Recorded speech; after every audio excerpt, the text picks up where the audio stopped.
تو پہلا حق قرآن مجید کا اس پر ایمان لانا ہے، اور اس کے تقاضوں سمیت ایمان لانے سے دنیا آخرت کی برکتیں نصیب ہوتی ہیں، اور قرآن مجید کے ساتھ جو باطنی تعلق ہے جب وہ مضبوط ہوتا ہے تو پھر اس کے صلے میں قرب الہی کی دولت نصیب ہوتی ہے۔ جب اس کے ساتھ تیقن پیدا ہو جاتا ہے، یہ تیقن ہی من میں روشنیاں پیدا کر دیتا ہے۔ دوسرا حق اس کتاب کا یہ ہے کہ اس کو صحت لفظی کے ساتھ تلاوت کیا جائے۔ قرآن مجید کی تلاوت من کے روگ مٹاتی ہے، من کے میل گوا دیتی ہے، اندر کی ستھرائی کا سامان ہوتا ہے۔ اقبال کہتا ہے تو نہ دانی کہ سوزے کراتے تو دیگر گوں کر تقدیر عمر را۔ میری بہن تو نہیں جانتی، جب تو بہن ہو کے قرآن پڑھے تو عمر کی تقدیر بدلتی، اور جب تو ماں ہو کے قرآن پڑھے بیٹا نیزے کی نوک پہ قرآن سناتا ہے۔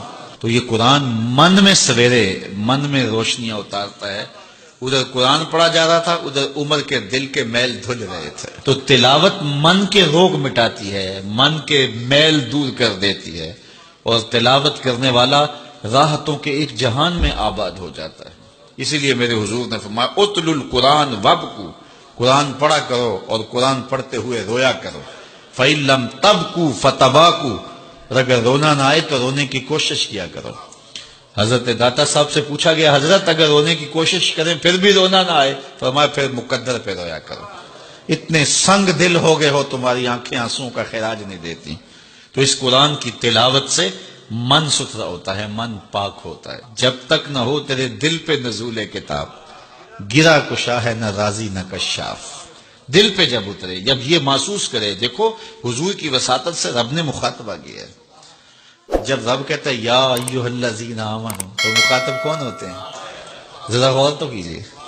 میں ایک دن اعتکاف میں تھا، بڑی پرانی بات ہے، تو قرآن مجید کی تلاوت کر رہا تھا، تو لفظ آئے کہ نبّئ عبادی انی انا الغفور الرحیم۔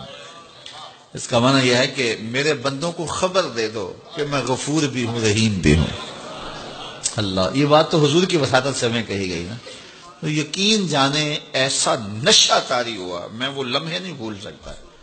تو میں بڑا ضبط کرنے کی کوشش کی لیکن مجھے ضبط نہیں ہو رہا تھا، اور پھر مجبور ہو کے میں اٹھا اور ایک ایک حجرہ اعتکاف میں گیا اور سب کو جا کے میں نے کہا یہ رب کا کلام سنو۔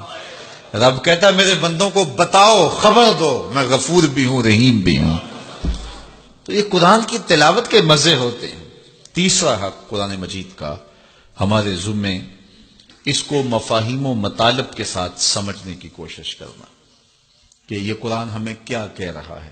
وہ کبھی تلاوت ہو رہی ہوتی ہے اور پڑھنے والا پڑھ رہا ہے کونوا قردۃ خاسئین، لوگ کہتے ہیں سبحان اللہ، جبکہ وہ کیا کہہ رہا ہے، چونکہ سمجھ نہیں ہے کہ کہا کیا جا رہا ہے۔ تو اس کو سمجھیں کہ یہ کتاب ہمیں کیا کہہ رہی ہے اور اس کا میسج ہمارے نام کیا ہے۔ حضور کی وساطت سے ہمارے نام یہ رب کا پیغام ہے۔ آپ کے نام کوئی کسی امبیسی سے خط آئے اور وہ آپ کی زبان میں نہ ہو اور آپ اس زبان کو جانتے نہ ہوں، تو کیا اس کو چوم کے رکھ دیں گے یا اتنی دیر تک مطمئن نہیں ہوں گے جب تک اس کے مندرجات معلوم نہیں کر لیں گے؟ آپ کہیں گے کوئی خیر کی خبر ہے، کوئی دکھ کی خبر ہے، کیا بات ہے، میں اس کو دیکھنا چاہتا ہوں کہ مجھے انہوں نے لکھا ہے تو کیا لکھا ہے، میرے نام پیغام کیا ہے۔ تو جس زبان کو آپ نہیں جانتے وہ خط آپ کے نام آتا ہے تو اتنی دیر تک آپ مطمئن نہیں ہوتے جب تک آپ اس کو جو ہے وہ ایسے شخص کے پاس نہیں لے جاتے جو اس زبان سے آشنا ہوتا ہے۔ تو یہ رب کا خط ہے، حضور کی معرفت۔ تو یہ پڑھے نا ہمارے رب نے ہمیں کیا پیغام دیا ہے، اور پھر جب اس کی تلاوت کریں گے اور اس کے مفاہیم کو سمجھنے کی کوشش کریں گے تو یہ قرآن فیض دیتا ہے۔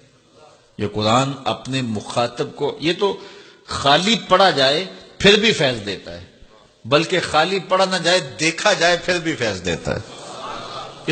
اس کو دیکھ بھی لیا جائے، اس کے سننے سے فیض ملتا ہے، اس کے پڑھنے سے فیض ملتا ہے، اس کے دیکھنے سے فیض ملتا ہے، اس کے سمجھنے سے فیض ملتا ہے، اس کا درس دینے سے فیض ملتا ہے، اس کا درس لینے سے فیض ملتا ہے۔ یہ تو سراپا فیض ہے، یہ تو روشنیوں کا منبع و مصدر